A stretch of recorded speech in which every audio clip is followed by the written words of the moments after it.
bad enough to have the religious wars of the 17th century. What happens if we get new religious wars with atomic bombs added to them? It's, potential Armageddon. And I think the first thing to look at is wars of religion. How do we deal with those things? And I think it's important to remember that the diplomatic establishment in general and the diplomatic establishment in the United States in particular has actually been very bad at dealing with wars of religion, partly because they've been so secularized. Most people in the religious establishment have not had very much interest in religion at all, and insofar as they've had it, they've regarded it as a personal aberration, a bit like a taste for bondage. It's something you can do if you want to, but you don't talk about it. It's not part of your calculations.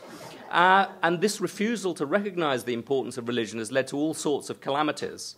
America completely underestimated the strength of feeling against the Shah. They thought it was just a few guys with beards and funny hats. There was one report sent to the CIA saying, look, there's something serious going on here. There's a religious revolt going on. And the head honchos in the CIA looked at the report and said, this is mere sociology. Nonsense. We're not interested in that.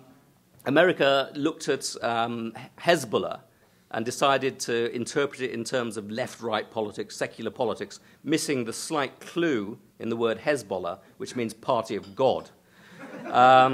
You might have imagined that September the 11th would have changed all of these calculations, but it really didn't. Even the so-called supposedly God-bothering Bush administration actually completely underestimated the Sunni-Shia split in Iraq. They didn't understand the importance of religious passions. There was a survey done by CQ magazine that looked at how much people in Congress, people in the intelligence establishment knew about Sunnis and Shias.